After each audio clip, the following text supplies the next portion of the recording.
Saludos, usuarios y usuarias de Katia TV. Aquí estamos de nuevo con su programa Escuela de Cuadro.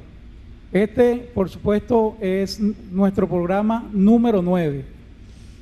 En el día de hoy vamos a analizar una obra de la Mauta de América, el camarada José Carlos Mariátegui, y que se titula En defensa del marxismo.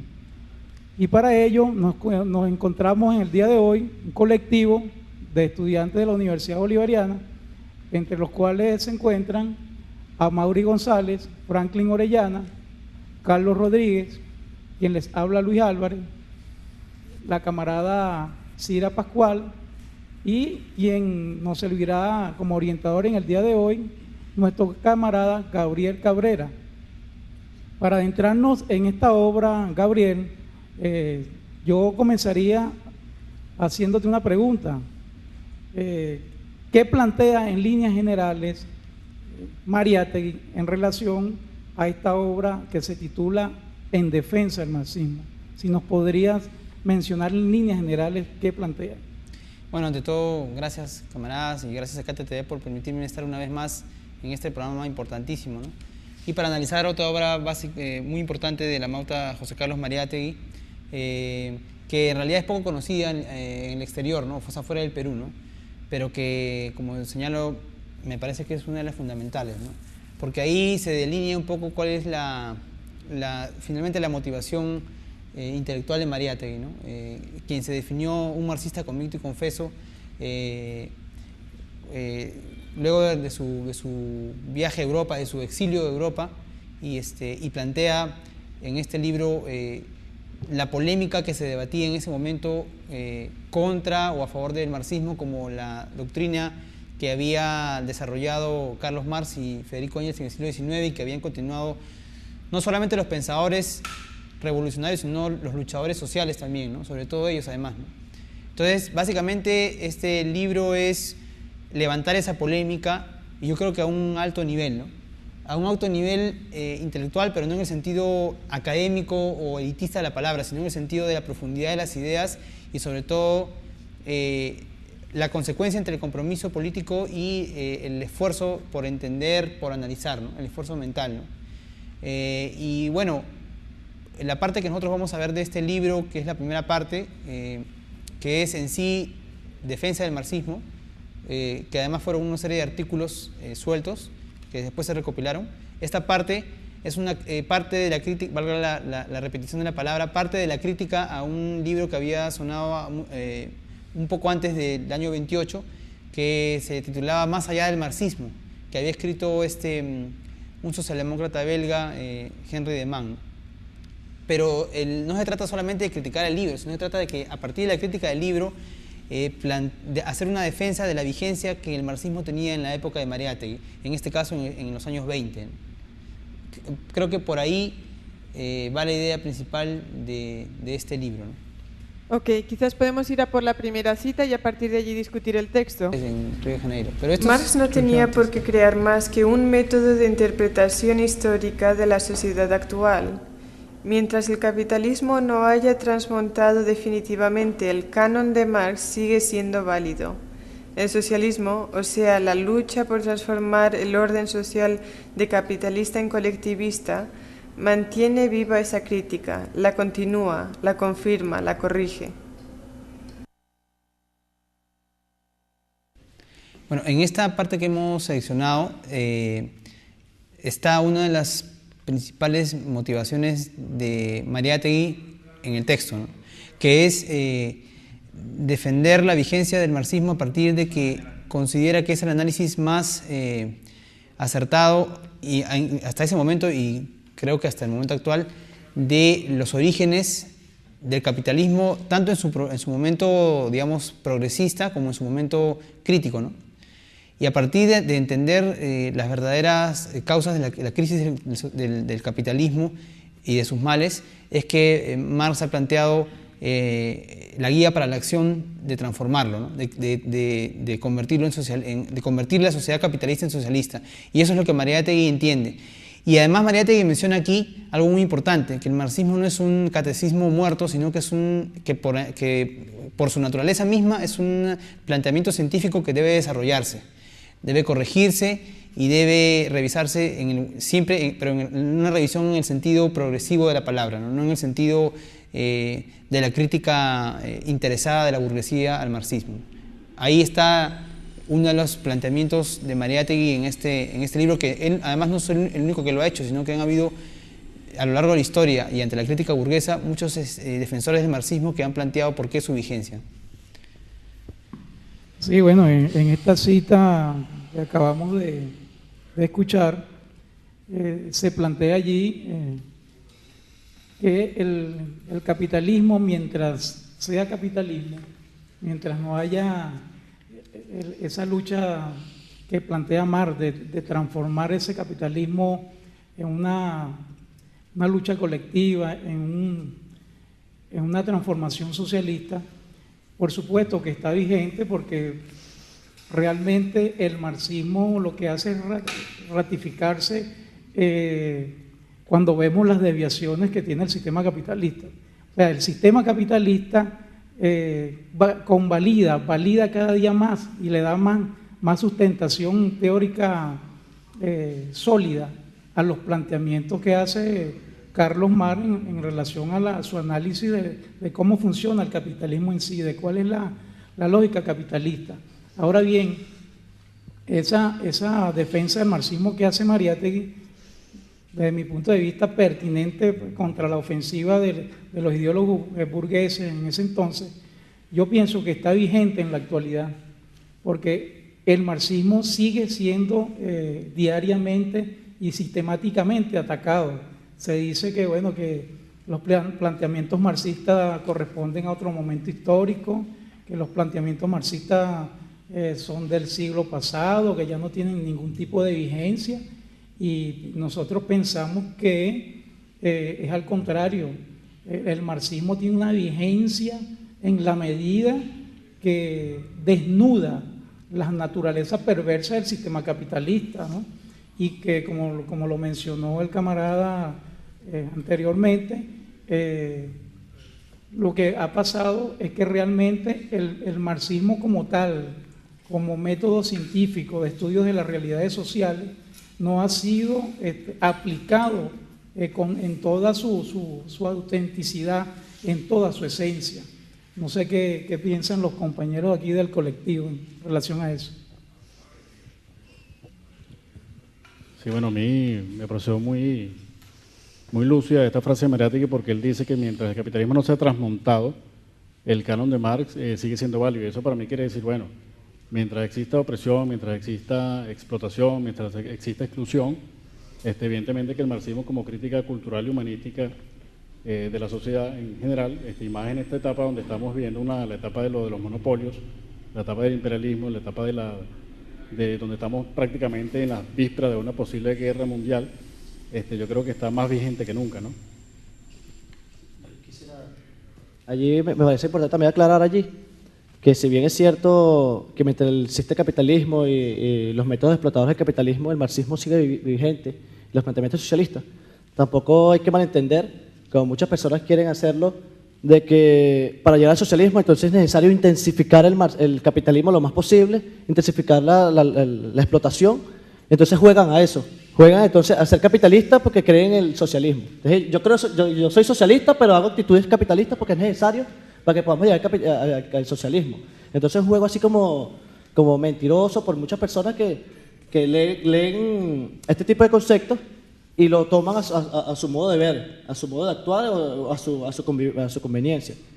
Yo creo que ahorita es importante ver cómo en nuestra actualidad, en nuestras prácticas diarias, vemos la necesidad de transformar esas prácticas capitalistas, como en lo económico, como en lo que son los sistemas explotadores, que uno puede ser un taxista, puede ser un simple obrero, un simple empleado, y nosotros podemos decir, no, que a mí no me afecta ningún sistema capitalista, pero tenemos que ir entendiendo que dentro de la estructura, dentro de lo que es los métodos de distribución de la riqueza, los métodos de cómo aportas o cómo contribuyes tú a lo que es la distribución de la riqueza, eres explotado. Entonces, me parece aquí bastante importante que cuando Mariátegui explica que mientras nosotros vemos reflejado nosotros, pero mientras nosotros no seamos los entes activos en la transformación del capitalismo, en la transformación del sistema rumbo al socialismo, ¿cómo te diría? Mientras nosotros seamos activos en la transformación del sistema rumbo al socialismo, estas ideas marxistas, estas ideas socialistas, no pierden la vigencia, no sé cómo, te falta todavía no sé qué opinas tú. Sí, lo que yo entiendo de tu idea es de que mientras no haya habido una acción que haya hecho un cambio de época, el planteamiento de Marx va a seguir siendo válido, ¿no? Pero además hay que tomar en cuenta de que solamente se hace válido en la acción misma, ¿no? En la práctica misma, no en los libros o no porque Mariátegui haya sido muy lúcido, ¿no? Sino que en la historia se demuestre. Y yo creo que en este momento también, de una u otra manera, o sea, como que el capitalismo desde los años 20 hasta la actualidad ha vivido una larga crisis, ¿no? Una crisis demasiado larga además.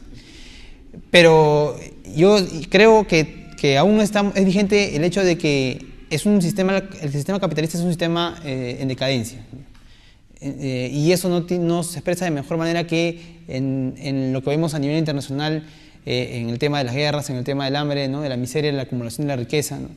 Y la necesidad que tiene el capitalismo de elevar grandes mentiras a través de sus voceros para no hacer ver a la clase trabajadora y al pueblo el camino de transformación. Sí. Esa es una demostración de esa decadencia. Entonces, ahí está la vigencia de este texto y que lleva a pensar que el marxismo, digamos, aún sigue siendo una herramienta fundamental, ¿no? Imprescindible, ¿no? Imprescindible para poder pensar en una victoria contra el sistema social, ¿no?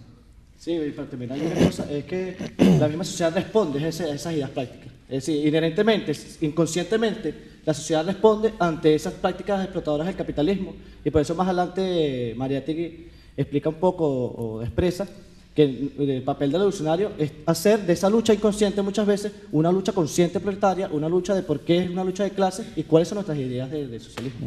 Sí. Ok, antes de pasar la cita 2, que quizás, si les parece, podemos pasar adelante. No sé de qué, Carlos, tú quieras hacer una preguntita. Okay. Yo tengo una pregunta que para hacer en colectivo, ¿no? Entonces, ya que estamos hablando de la vigencia del marxismo y de su defensa, podríamos, una pregunta, ¿no? ¿El marxismo está vigente en su forma o en su fondo? Es mi pregunta así para que nos la reflexionemos y quién la puede responder. ¿Está vigente en su forma y en su fondo, solamente en la forma o solamente en el fondo? ¿No? Yo podría atreverme a dar una respuesta desde mi punto de vista. Yo creo que el marxismo más que todo es fondo, ¿no? Más bien la forma es lo que siempre ha venido cambiando y además tiene que cambiar. Por eso que justamente aquí menciona Mariátegui cómo el marxismo corrige, ¿no? Y el fondo, pues, ese es el que está, creo, hasta se puede decir incólume, ¿no? Si nosotros revisamos todos los ensayos de esta parte del libro, vemos cómo en cada ensayo hay una correspondencia con la actualidad. Por ejemplo, cuando se hace una crítica a la crítica de la socialdemocracia europea, al marxismo, también podemos ver que hay una serie de pensadores que surgieron después de la caída del muro de Berlín y la crisis del socialismo real, que han hecho críticas muy parecidas al marxismo, ¿no? Entonces, por ejemplo, ahí hay una cosa con una impresionante actualidad. Realmente esas críticas han sido certeras, han ido al fondo del asunto. Cuando se dice, por ejemplo, que el marxismo ha dejado de lado estudiar al sujeto individual, ¿es tan cierto eso?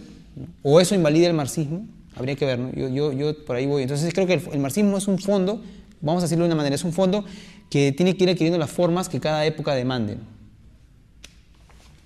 Ok, en cuanto al texto, luego podemos seguirle dando a esta cita porque parece que hay más material que discutir en cuanto a la cita, que es más rica. Pero también quería que hablases un poquito sobre la cuestión del contexto de Demand, del o sea, principalmente este libro es una crítica a un texto de Henry de Man, ¿no?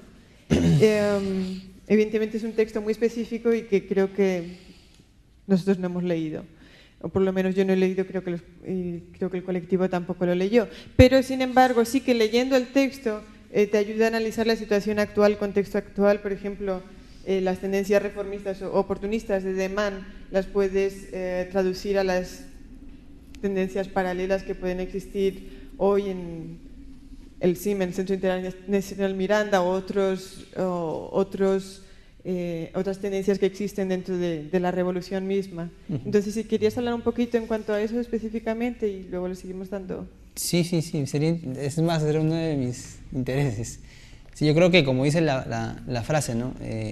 Hay que ser leales en la acción y irreverentes en el debate, ¿no? En la confrontación de ideas. Y sí, definitivamente, bueno, lo que tú preguntas de Henry de Man, como había mencionado al principio, y creo que también en el programa anterior hablamos algo de eso, ¿no? Luego, antes de la Primera Guerra Mundial en Europa, y luego de la Comuna de París, el socialismo, cuando se funda la Segunda Internacional, los partidos socialistas de una u otra manera en Europa empiezan a ser domesticados o ¿cómo se puede decir? No sé si es la palabra comprados. Fueron llevados del brazo de las burguesías, ¿no?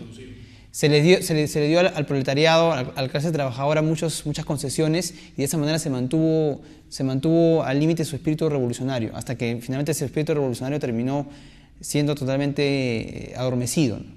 En ese contexto es que empieza a haber divisiones a inicios del siglo XX, y sobre todo en el contexto de la Primera Guerra Mundial, cuando muchos socialistas apoyan la intervención de sus burguesías en la guerra, ¿no? Entonces ahí se da un rompimiento fuerte. Entonces, inclusive de ahí surgen muchos los partidos comunistas después, ¿no? Que forman la Tercera Internacional. Entonces, luego de la Primera Guerra Mundial, cuando entra más en decadencia el capitalismo, unos optan por asumir una posición de confrontación directa contra el capitalismo y de asumir de nuevo la actitud revolucionaria que habían desarrollado Marx y Engels, ¿no? Inspirados en la Revolución Rusa, y otros optan por hacer este tipo de críticas, ¿no? Entonces, Henry de Man es uno de los socialistas belgas que opta por la crítica digamos, de una u otra manera capitalista a la revolución, ¿no?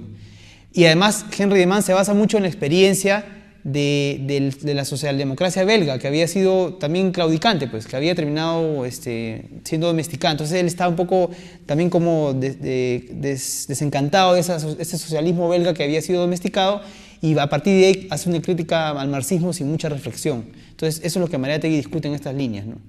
Y ahora lo que para terminar ya, porque creo que hay poquito tiempo para la siguiente cita, claro, o sea, en cierto modo hay que decirlo, ¿no?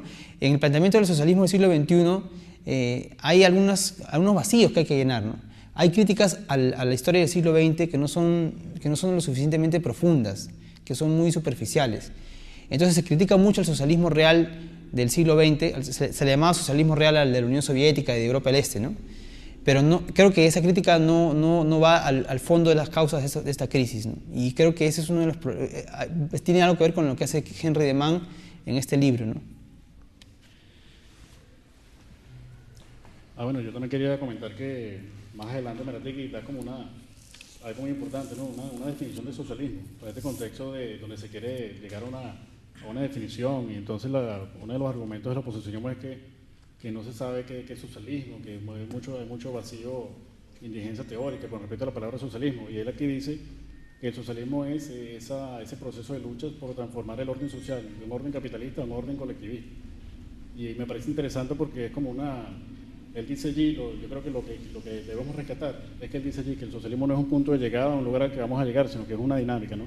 Un proceso en el que nosotros constantemente estamos aprendiendo, constantemente estamos transformando, y ese transformar, bueno, llegará un momento en que se convierta en la nueva sociedad, pero mientras no logremos ese camino que nosotros recorremos para luchar por esa sociedad, eso es el socialismo. Sí, creo que estoy de acuerdo contigo, o sea, y al estudiar, o sea, al ver cuál es ese proceso, es que nos damos cuenta de la diferencia que hay entre el planteamiento marxista de socialismo y otro socialismo. Un planteamiento que apela a la ética así abstracta, ¿no? Y que además ahora se está diciendo mucho en los medios de comunicación, ¿no? el ser socialista es así, tiene estos valores y el cambio capitalista tiene estos valores. No, el problema no solamente es eso, el problema es mucho más complicado. Creo que el problema es qué sujeto social va a hacer el cambio y por qué. Yo lo dejaría ahí para quizá desarrollar este punto en las otras citas. ¿Sí? Ok, quizás entonces podemos ir a por la segunda cita, la cita que comienza la función ética del socialismo, y a partir de allí continuamos la discusión. Tenemos un par de minutitos después de la cita en este segmento y luego vamos al corte y regresamos. La función ética del socialismo debe ser buscada no en grandilocuentes decálogos ni en especulaciones filosóficas, que en ningún modo constituirían una necesidad de la teorización marxista, sino en la creación de una moral de productores por el propio proceso de la lucha anticapitalista.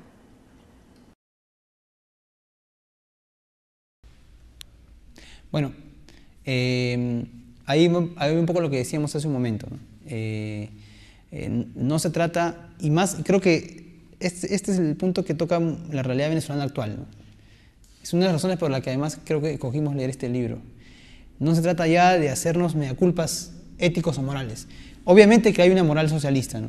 Eso no lo duda nadie, pero lo más importante en este momento, a partir de lo que ha ocurrido en los últimos meses en Venezuela, y en honor de todo lo que se ha conseguido hasta ahora, es ir más allá de esa cuestión ética, ver cuáles son los problemas económicos, socioeconómicos, que impiden hasta ahora o que, digamos, obstaculizan el camino al socialismo. Y ahí el marxismo es fundamental. En esta cita, Mariátegui, parafraseando a Marx, Mariátegui señala acá que la diferencia de lo que plantea Marx a los otros socialistas es que Mariátegui ve en el trabajador, por su condición social y económica, el sujeto llamado a llevar adelante la lucha por el socialismo, porque es el asalariado que vive la crisis del capitalismo, la explotación de manera mucho más directa, ¿no? Entonces, a partir de esa dinámica de vida del proletario, de su organización política, construir la nueva moral socialista, ¿no? No a partir, como dice la cita, de que llegue una persona en un escenario y nos invoque a ser menos individualistas, hay que dejar el consumismo. Está bien, eso es importante, pero más importante en este momento que eso es hacer un trabajo político en la clase trabajadora y elevar su conciencia como sujeto de revolucionario. Eso me parece, por ejemplo, mucho más importante en este momento. Y analizar los problemas económicos reales de Venezuela que puedan impedir caminar al socialismo. Ok, entonces podemos ir al primer corte y luego continuamos con la discusión.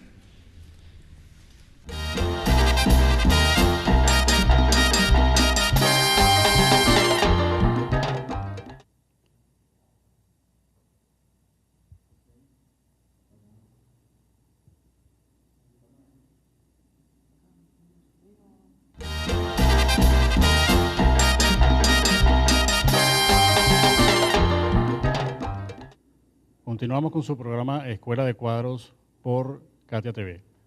En esta oportunidad discutiendo la obra del pensador peruano José Carlos Mariátegui, Defensa del Marxismo. Y bueno, yo quería comentar ya en referencia a la segunda cita, Mariátegui dice allí que la función ética del socialismo no hay que encontrarla en un decálogo o en un manual, ¿no? Y esto me recordó la obra de Ludovico Silva, El Antimanual, ¿no? Precisamente haciendo la crítica de que, bueno, el que quiera ser socialista, léase este manual y sea socialista, ¿no? Entonces, y él dice allí, y es algo que está relacionado con la cita que discutimos en el set anterior, que es que el socialismo no es algo a lo que se va a llegar, sino que es un proceso, es un movimiento, es un devenir. Entonces él dice que esa ética se adquiere en ese proceso de lucha por la nueva sociedad. La moral de productores se adquiere precisamente impugnando el orden existente. Entonces me parece interesante porque, bueno, yo pienso que el 2 de diciembre no se iba a decretar el socialismo si la reforma se aprobaba. Entonces yo creo que en el fondo Mariátegui lo que está diciendo aquí es que, mira, el socialismo no es algo que se pueda decretar, por más que lo pongamos así en el código fundamental del país, en la Carta Magna, en la Constitución, habría que, digamos, se hubiera desatado una serie de procesos de lucha por alcanzar esa sociedad que estaba reflejada en esa Constitución. Bueno, ¿puedo comentar algo pequeño? Exactamente, ¿no?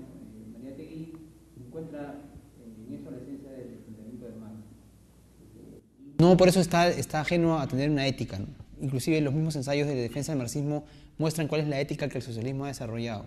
Y esa ética se ha visto expresada de mejor manera en la lucha heroica, si se puede decir, o la lucha en la entrega de tantos revolucionarios, ¿no?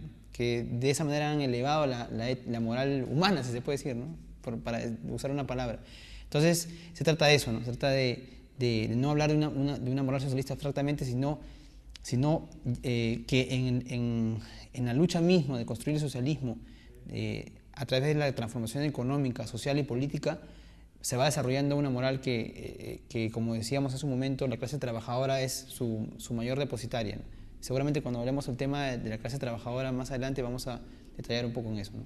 Creo que... Sí, no, yo quería contar también allí, es bastante importante porque en el referéndum del 2, después del referéndum del 2, muchas personas, muchos dirigentes se excusan tras de que, bueno, fue un error, no tuvimos la conciencia para comprender la importancia del sí, nuestra moral debió ser un poco más avanzada. Entonces comienzan a jugar tras el que, bueno, las cosas van mal, pero poco a poco, y comienzan a hablar de que nosotros, o que ellos, o el pueblo en general, les faltó un poco de conciencia, un poco de moral, o un poco de actitud marxista, socialista, para comprender la necesidad de apoyar el sí por la reforma constitucional, y como lo hablaba.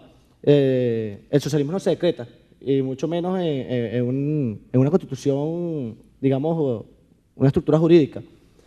Y vemos que esas personas, en vez de hablar de por qué los errores estructurales, de cuáles fueron nuestros errores en el área económica, de cuáles son las fallas que tiene el gobierno, porque ciertamente hemos tenido muchos avances, el Estado, pero muchos avances, pero también hemos tenido fallas. Entonces, en vez de hablar de cuáles son las estructuras necesarias que hay que cambiar, para ir transformando poco a poco, comienzan a hablar y hablar sin tener una práctica real. Entonces hablan de moralismo cuando en la práctica no son moralistas. Yo quisiera tomar acá un texto, una cita, que dice Mariátegui también, que dice: todos los que como Henry, anuncian un socialismo ético, en vez de contribuir a algún modo a la elevación de la moral proletaria, trabajan inconscientemente contra su rol civilizador. Es decir, como aquellas personas que se la pasan hablando, por decirlo de una manera, se la pasan hablando de una moral, de una ética, se le pasan diciendo que nosotros tenemos que tener una actitud socialista, una actitud mucho más solidaria, pero cuando va en la práctica, tú vas a acceder a alguna de las estructuras, te lo impide. Entiéndase, cuando tú vas a acceder a alguna estructura del Estado, a alguna comunidad organizada, a alguna cooperativa, a algún consejo comunal, el mismo alcalde, el mismo gobernador o el mismo funcionario público te lo impide porque las estructuras que él mantiene, las estructuras que se mantienen actualmente, son estructuras que no permiten la socialización de la riqueza o la socialización del poder. Sí, si no hay más, claro, exactamente es eso, ¿no? O sea, ha habido no solamente un análisis o una crítica, sino se está corrigiendo la estructura del Estado tal y como está. Ahí está una de las claves, y yo también coincido con lo que tú dices de que esa es una de las causas fundamentales por las cuales ha habido este revés el 2 de diciembre, ¿no?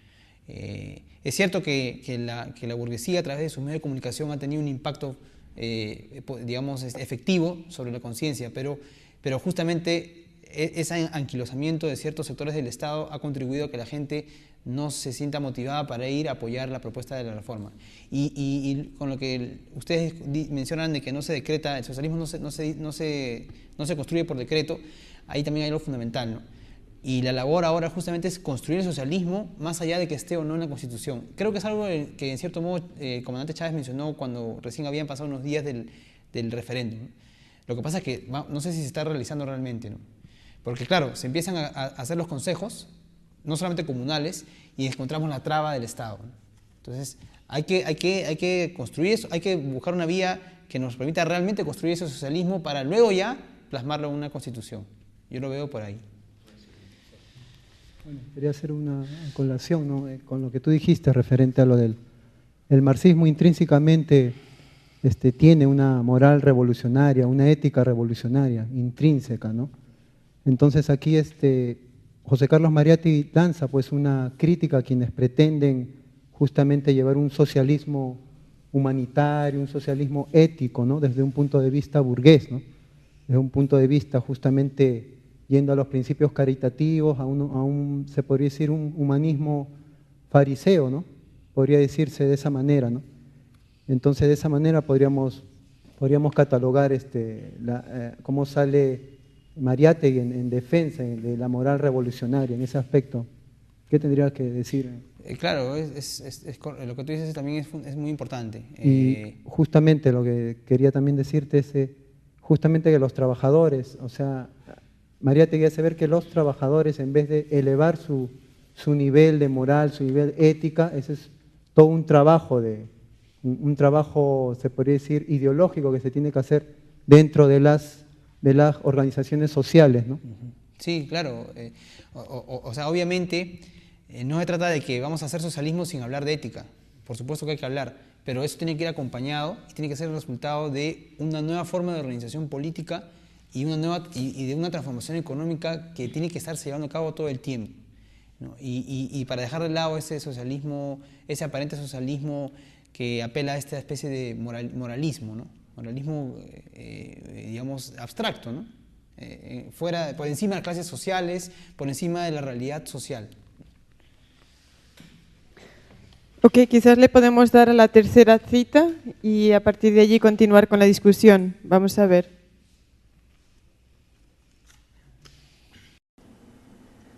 El proletariado no ingresa en la historia políticamente, sino como clase social. En el instante en que descubre su misión de edificar, con los elementos allegados por el esfuerzo humano, moral o amoral, justo o injusto, un orden social superior. Y a esta capacidad no ha arribado por milagro, la adquiere situándose sólidamente en el terreno de la economía, de la producción. Fundamental de los textos que hemos leído, el texto que hemos leído y que está en relación con lo que hemos hablado hasta este momento. Y que es un tema además que da para largo, creo que da para más que este programa y ojalá se pueda seguir tratando. ¿Cuál es el rol de la clase trabajadora, ¿no? Cuando se refiere acá Mariátegui y Marx al proletariado se refieren en el sentido estricto, o sea, a los que tienen que vender su fuerza de trabajo para sobrevivir, ¿no? O sea, los asalariados. Pero también yo creo que puede considerarse un asalariado o un proletario alguien que tiene que trabajar con sus propias manos para sobrevivir en su pequeñito negocio, por ejemplo, ¿no? O sea, que no tienen grandes propiedades, por ejemplo. Entonces, esa clase trabajadora que se tiene que organizar debe constituirse como la orientadora, ¿no?, de este proceso revolucionario. Así yo lo veo, ¿no? Muchas veces se pone en cuestión, pero ¿quién va a ser la vanguardia de la revolución, ¿no? No, ya la clase obrera no, porque ya fracasó, ¿no? Y es cierto que, por ejemplo, en Venezuela es un problema, hay un problema con la clase trabajadora, la clase obrera. Vamos a decir la clase trabajadora para decirlo más amplio. Definitivamente, y se dice mucho de que la clase trabajadora ha salido a defender el proceso, pero no como clase, sino dentro de un conglomerado, digamos, de una u otra manera amorfo. Entonces, eso es lo que hay que, en eso es en lo que hay que incidir, ¿no? Mariátegui reafirma lo que Marx plantea, de que solamente cuando la clase obrera como clase tenga una lucha política es que se puede llevar adelante de manera mucho más certera las transformaciones necesarias para llegar al socialismo. Porque justamente la lógica de la producción en la fábrica o en un centro de trabajo colectivo estimulan esa nueva moral colectivista, ¿no? Y es ahí donde hay que llegar, ¿no? A mí me parece fundamental, por ejemplo, los consejos de trabajadores, ¿no? Insisto, es un tema que da para mucho más que este libro o que este programa, pero creo que hay que abrir el debate de nuevo. Chávez lo ha dicho de una u otra manera, yo lo he escuchado decirlo en algunos congresos, pero no se está llevando a la práctica realmente. Hay que reforzar la organización de clase trabajadora, debe ser la orientadora del proceso revolucionario en Venezuela. Y creo que no tiene mucho que ver con que sea una reducida o con que sea una minoría. El problema no es de cantidad, sino de calidad, ¿no? Sí, bueno, yo quería agregar en relación a esa cita que me parece que contiene uno de los planteamientos centrales de lo que es el sujeto histórico de transformación socialista, ¿no?, que es en este caso el proletariado, ¿no?, que en el caso venezolano está en tela de juicio, ¿no?, la actuación de la clase trabajadora como tal, como colectivo, en la construcción de este proceso. Y tenemos que señalar que lamentablemente En ese sentido, la clase trabajadora ha demostrado en la práctica que no posee un nivel de conciencia de clase suficiente como para ir superando progresivamente los obstáculos que le presenta el sistema capitalista y que muchas veces le presenta también los dirigentes de la reforma y de la contrarrevolución.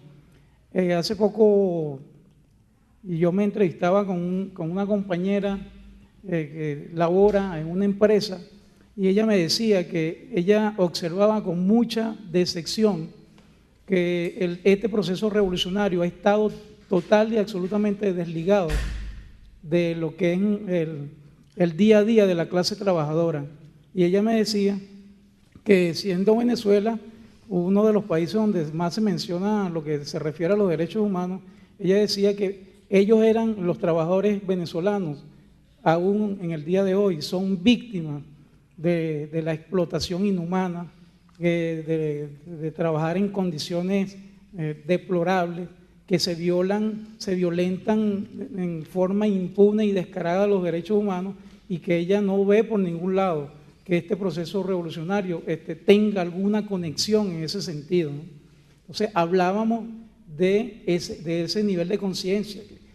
Los trabajadores tienen que tomar de manera progresiva conciencia de cuál es su papel, porque en ese lapso que alguien explicaba por allí, del sentir al comprender y del comprender al saber, bueno, yo creo que mira, si los rigores de la explotación capitalista, mira, yo creo que no le dan a los trabajadores, a la clase obrera, no le dan luces de la necesidad de organizarse en colectivo para que se puedan incorporar de manera efectiva a dar su aporte, que es un aporte decisivo a la construcción y a la consolidación de este proceso. Entonces yo creo que estaremos mal en la medida que eso no ocurra, ¿no? Nosotros pensamos que hay que hacer un trabajo. La propuesta de los consejos de trabajadores, de manera particular la comparto, porque dentro de los colectivos de trabajadores tiene que comenzarse a dar un debate lo suficientemente profundo y amplio para que, partiendo de allí, la clase obrera como tal, como clase, comience a dar visos de cambio. En ese sentido, yo quería agregar que la conciencia de clase, como lo veo en la clase trabajadora, tiende a estar penetrada por una conciencia pequeño burguesa. O sea, que aquellos que nos deberíamos identificar como trabajadores y como clases populares, a menudo la identificación de clase es más bien una identificación pequeña burguesa. Y eso pues viene en parte por la cuestión de los medios, porque estamos muy penetrados por el capitalismo y porque también es parte de la cuestión de la economía rentista. En ese sentido, bueno, la forma en la que tenemos que pensar en la forma en la que realmente como la clase trabajadora, los proletarios pueden convertirse se han de convertir para que la revolución avance en los que lleven adelante esta revolución. Sí, bueno, sí, ¿tú tienes algo que decir? Creo que... Bueno, sí, en el mismo orden de idea. Aquí hay una frase bastante importante antes de comenzar a comentar algo, es que dice: lo esencial en el socialismo es la lucha por él. Y yo creo que una de las cosas acá, de hablar de lo que es la conciencia, no solamente de los trabajadores o de la clase obrera, sino de toda la sociedad venezolana en general, es que nosotros pasamos un proceso demasiado acelerado de revolución. Llegó nuestro comandante al poder como presidente y nosotros hicimos un salto cualitativo. Entonces no pasamos de esa transición de lucha, de ganarnos poco a poco de los espacios políticos, los espacios de estructuras económicas y sociales, y eso generó, o genera, pues, o deviene, de que, por ejemplo, como estamos hablando de los trabajadores, la mayoría de ellos eran infiltrados por el pensamiento burgueses. Los sindicatos, la gran mayoría en ese entonces, eran reivindicacionistas y respondían solamente a lo que decía el patrono o a los intereses del patrono, y la gran clase los grandes trabajadores o la gran mayoría se sentían excluidos. Y que de paso también aquí en Venezuela, la economía informal, lo que son las pequeñas empresas, los pequeños comercios, los trabajos individuales como de choferes, taxistas y X, no se siente un sentimiento como de que yo soy parte de la clase proletaria. Y por eso aquí en Venezuela, a mi modo de ver, hablamos más de lo que es la conciencia de la comunidad, del aspecto comunitario, porque allí confluyen distintos factores. Pues, por lo menos mi persona, yo soy proletario, yo vivo asalariado, yo soy un asalariado. Sin embargo, como estudiante, a veces me identifico mucho más con el aspecto estudiantil, con las luchas estudiantiles, y me uno mucho más a la lucha de lo que es la comunidad, aún inconscientemente, a lo que es la lucha del trabajador. Por eso lo que hablamos es de la conciencia. Entonces, por eso repito, como nosotros no hemos pasado por o apenas estamos pasando ahorita por una transición de una lucha constante, de los cambios, de cómo ganarnos poco a poco el proceso, la toma de poder, se desvirtúa mucho esta toma de poder, vemos las contradicciones de que se forma un consejo y el mismo consejo por dentro se corrompe por las mismas personas que participan, es secuestrado por algunos pocos, pero los mismos que siempre participaban, los mismos sindicalistas que siempre participaban anteriormente, toman ahorita el consejo y hacen ver que esa es la revolución, como pasa en los consejos comunales a veces. Que entonces el mismo grupito que siempre tenía el poder, se mete al consejo comunal, toma el consejo comunal y se adueñan del consejo comunal sin darle participación al resto de las personas.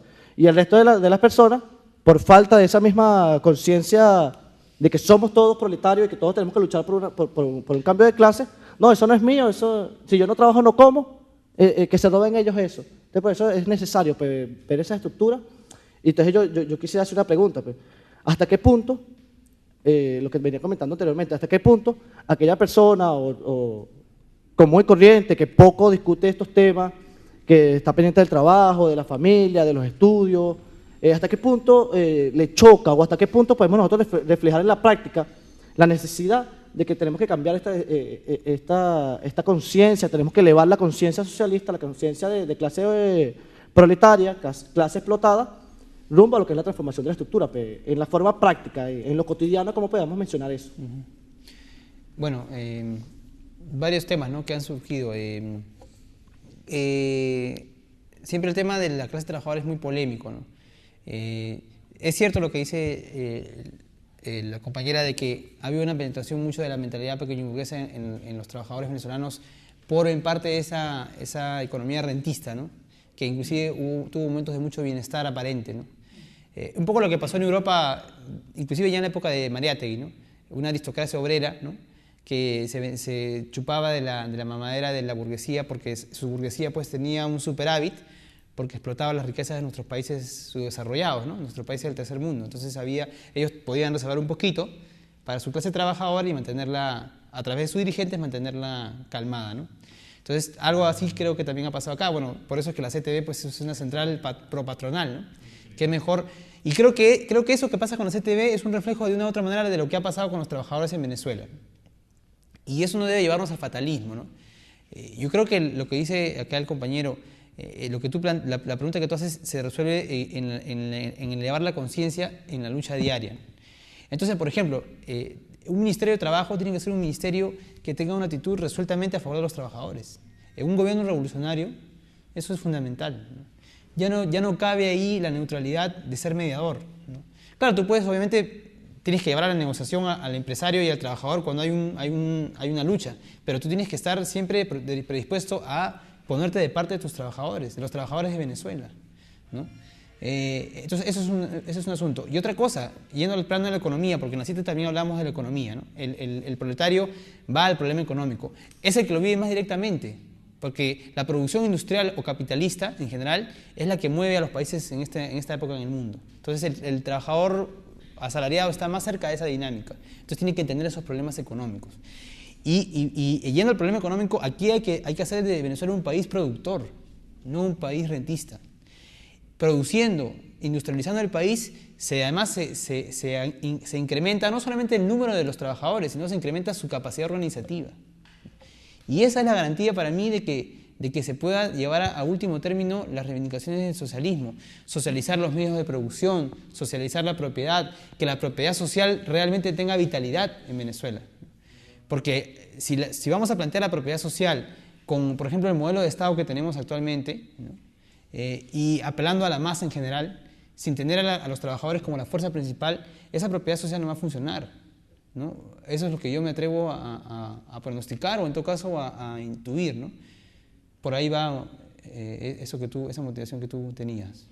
Bueno, Mariátegui también hacía hincapié justamente de la conciencia de clase, porque justamente con la conciencia de clase vamos a poder contribuir a la transformación de la sociedad, ¿no? Por un nuevo sistema socialista. Entonces teníamos que tener bien en claro que es una conciencia de clase, ¿no? La clase proletaria, la venta del esfuerzo de nuestro trabajo, ¿no? O sea, la venta del esfuerzo que nosotros le vendemos al capitalista, ¿no? Por decirlo así, y tenemos que tener eso bien en claro, ¿no? Sí, claro, o sea, definitivamente la educación sigue siendo fundamental, o sea, como digo, no se trata de que simplemente luchando por mayor sueldo, el proletario de manera mágica va a adquirir conciencia revolucionaria, no, hay que educar y hay que educarnos todos, ¿no? Sin pretender que uno va a llevarle la luz a nadie. El trabajador es el que mejor conoce la producción, mejor que quizá muchos de los que estamos acá, ¿no? Entonces, es un intercambio de conciencia, digamos, por decirlo de una manera. Bueno, con respecto al papel del proletariado, ¿no? Hoy vemos como una de las herramientas de la burguesía para el ataque al proceso revolucionario es a través de la comida, ¿no? Y yo veo ahí muy, muy importante el papel del proletario. ¿Por qué? Bueno, porque las empresas de hoy en día, por lo menos la empresa Polar, ¿no? Es una de las que produce la mayor cantidad de alimentos a nivel nacional, es una empresa privada, ¿no? Ya ahí estaría atentando contra la soberanía alimentaria de nuestro pueblo. Y vemos cómo la solución al problema del abastecimiento y de la producción está en manos de ¿quién? Del proletario, porque más que el empresario mismo, el que maneja la máquina, que empaqueta la harina precocida, es un obrero. O sea, entonces vemos cómo todo ese trabajo y una de las herramientas de ataque de la burguesía las tenemos en nuestras manos para utilizarla en favor del pueblo, pues, o sea, la tiene el obrero como un método de herramienta para acabar de una vez con lo que es la explotación del hombre por el hombre, ¿no? Sí, tú señalaste de manera concreta algo que yo mencioné más general hace un momento, o sea, ¿por qué es el trabajador el que tiene la batuta, ¿no? Porque justamente está ahí, ¿no?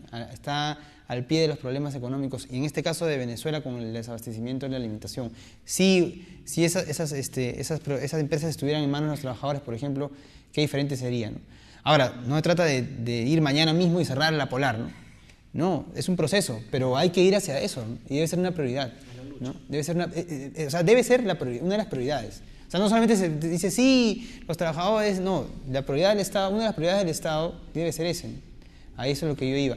Y una cosa que quería decir, no se trata acá de excluir a los demás sectores del pueblo, ¿no? El marxismo, cuando plantea que el trabajador es el que va a llevar la batuta, no está excluyendo a los demás sectores del pueblo, sino que afirma que el trabajador es el que por su naturaleza va a liberar, va a iniciar la liberación de todas las capas populares, campesinos, buhoneros, etcétera, etcétera. Ahora, la idea es de que todos esos sectores de la producción, todos esos sectores de la economía también sean gente productiva.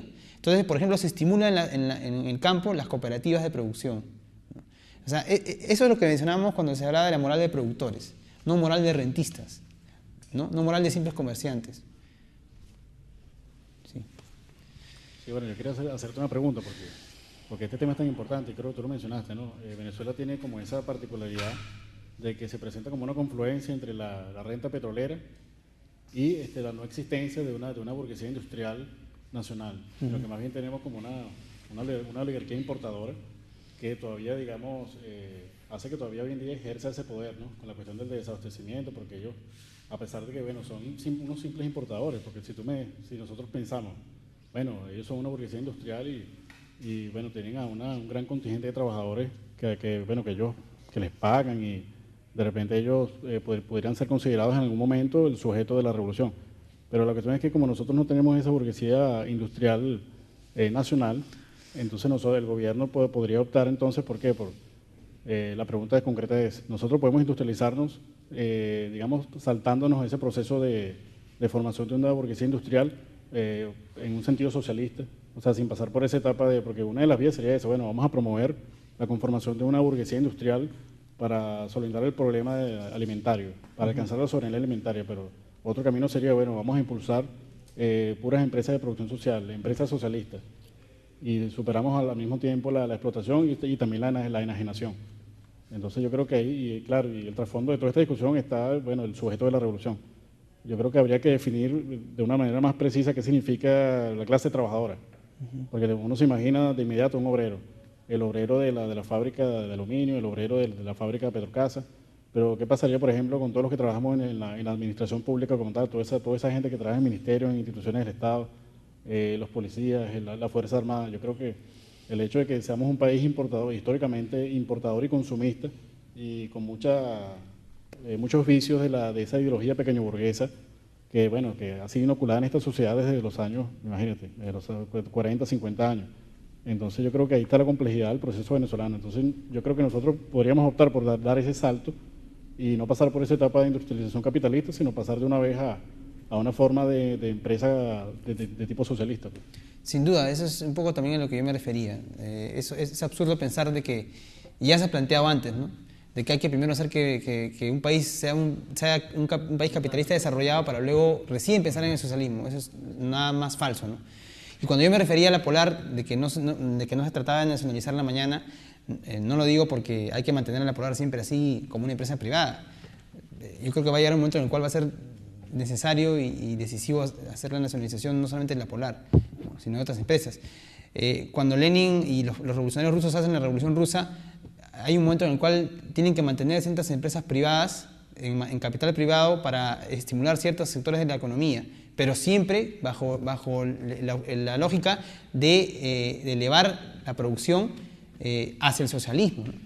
Y al mismo voy yo, o sea, hay que crear empresas de propiedad social y seguramente algunas empresas privadas se mantendrán hasta que cumplan su rol dentro del objetivo hacia el socialismo. Pero creo que socialismo se trata justamente de socializar toda la propiedad, ¿no? No hay otra, yo no veo otro modo, ¿no? La coexistencia entre propiedad privada y socialista llega a un punto que toca su límite, ¿no? Por ahí hay que trabajar, creo. Y sí, obviamente, muchas de las empresas que se tienen que crear son de propiedad social.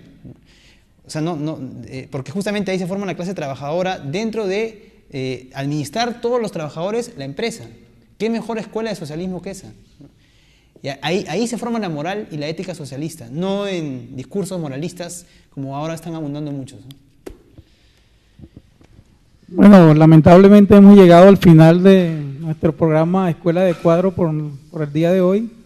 Agradecemos altamente a Katia TV por cedernos este espacio y agradecemos por supuesto a los camaradas, al equipo técnico que nos acompañó esta noche. Recordamos que Escuela de Cuadro hasta esta semana nuestro programa va a ser transmitido el día jueves y el día sábado a las 8 de la noche, pero anunciamos que a partir de la próxima semana nuestro programa va a salir en el horario de las 7 de la noche. O sea, esta semana salimos a las 8 y a partir de la próxima semana arriba comenzamos a salir a partir de las 7 de la noche. Concluimos este interesantísimo debate en torno a esta obra de José Carlos Mariátegui en defensa del marxismo. Consideramos que ha sido un poco insuficiente por lo amplio del tema. Esperamos que en futuros programas podamos seguir profundizando en este tema y les invitamos a los usuarios y usuarias, camaradas de Katia TV, a que nos sigan sintonizando, a que sigamos formándonos desde el punto de vista político, ideológico, que es un imperativo de este proceso revolucionario, y que así vayamos construyendo de manera paulatina, pero de manera sólida, esta este proceso de construcción socialista, esta sociedad socialista que nosotros nos hemos propuesto y por el cual estamos dispuestos a dar todo por verlo concretado en la realidad. Hasta la victoria siempre, camaradas, y saludos solidarios y revolucionarios.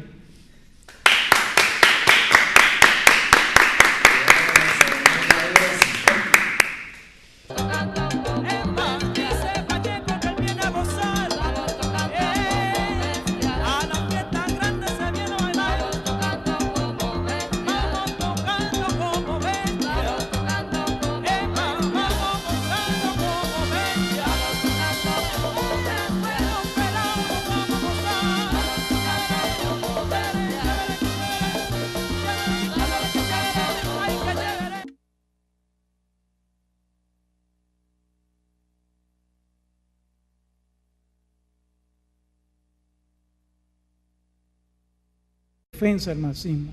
Si nos podrías mencionar en líneas generales qué plantea. Bueno, ante todo, gracias camaradas y gracias a KTTV por permitirme estar una vez más en este programa importantísimo, ¿no?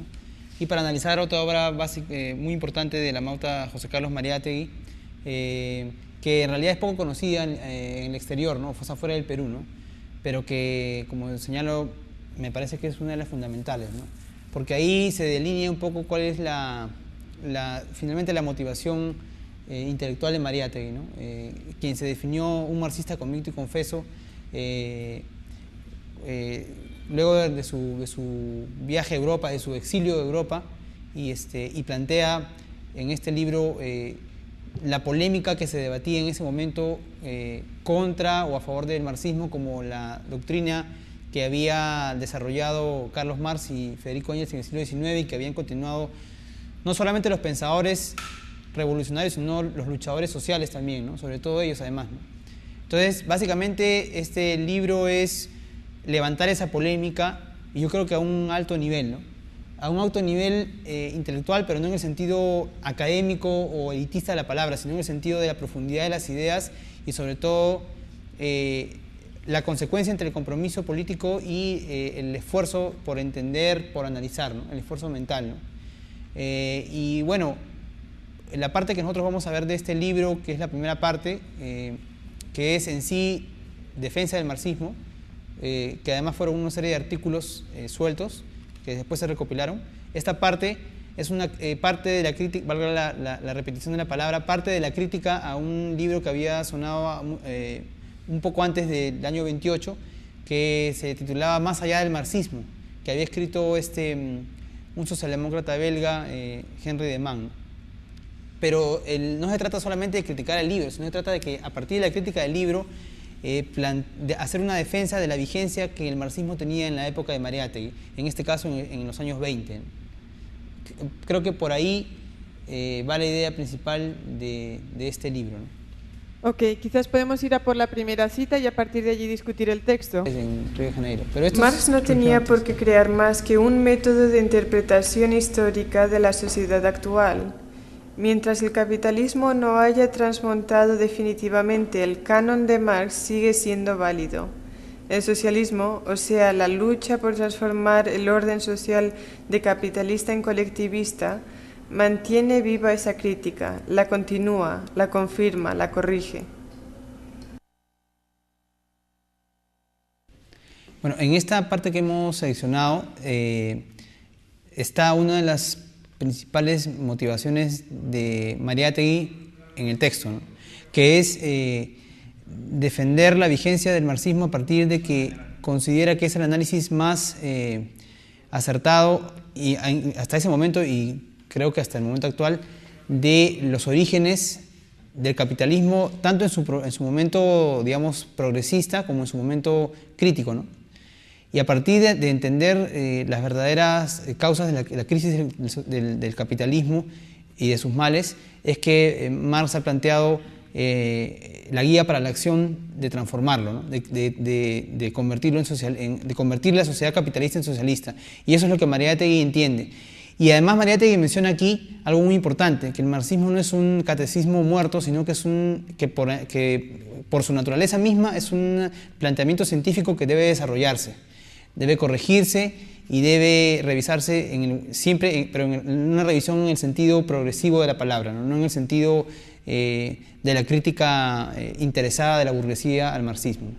Ahí está uno de los planteamientos de Mariátegui en este libro, que él además no es el único que lo ha hecho, sino que han habido a lo largo de la historia y ante la crítica burguesa muchos defensores del marxismo que han planteado por qué su vigencia.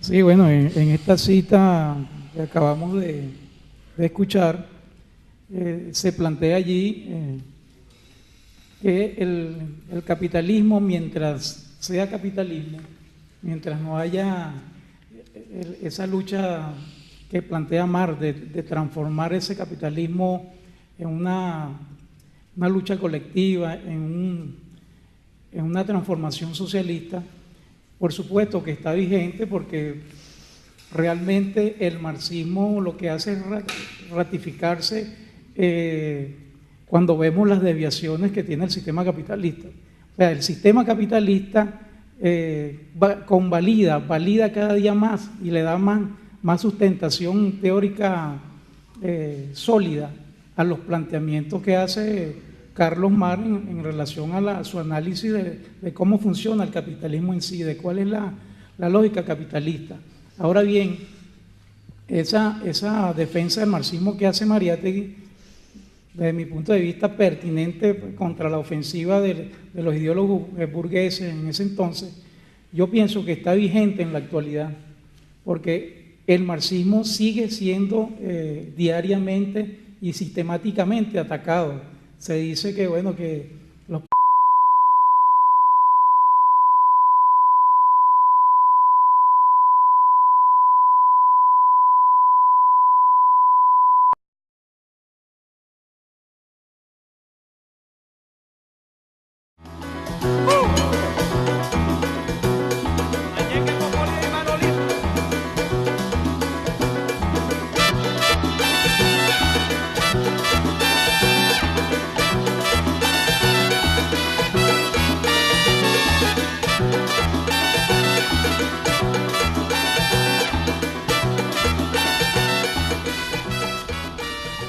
Saludos, usuarios y usuarias de Katia TV.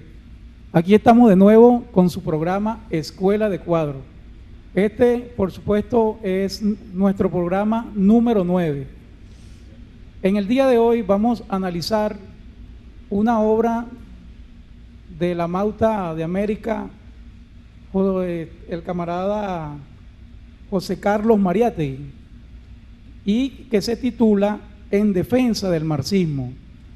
Y para ello nos encontramos en el día de hoy un colectivo de estudiantes de la Universidad Bolivariana, entre los cuales se encuentran Amaury González, Franklin Orellana, Carlos Rodríguez, quien les habla Luis Álvarez, la camarada Cira Pascual, y quien nos servirá como orientador en el día de hoy, nuestro camarada Gabriel Cabrera. Para adentrarnos en esta obra, Gabriel, yo comenzaría haciéndote una pregunta. ¿Qué plantea en líneas generales Mariátegui en relación a esta obra que se titula En planteamientos marxistas corresponden a otro momento histórico, que los planteamientos marxistas son del siglo pasado, que ya no tienen ningún tipo de vigencia, y nosotros pensamos que es al contrario? El marxismo tiene una vigencia en la medida que desnuda las naturalezas perversas del sistema capitalista, ¿no? Y que, como lo mencionó el camarada anteriormente, lo que ha pasado es que realmente el marxismo como tal, como método científico de estudios de las realidades sociales, no ha sido aplicado en toda su autenticidad, en toda su esencia. No sé qué piensan los compañeros aquí del colectivo en relación a eso.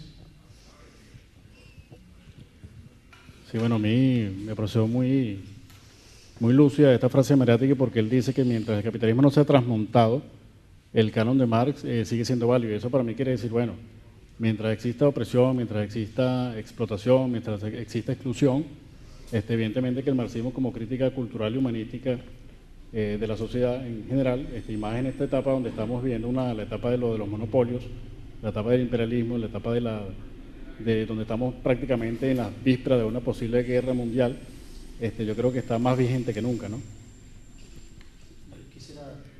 Allí me parece importante también aclarar allí que si bien es cierto que mientras existe el capitalismo y los métodos explotadores del capitalismo, el marxismo sigue vigente, los planteamientos socialistas, tampoco hay que malentender, como muchas personas quieren hacerlo, de que para llegar al socialismo entonces es necesario intensificar el capitalismo lo más posible, intensificar la explotación, entonces juegan a eso.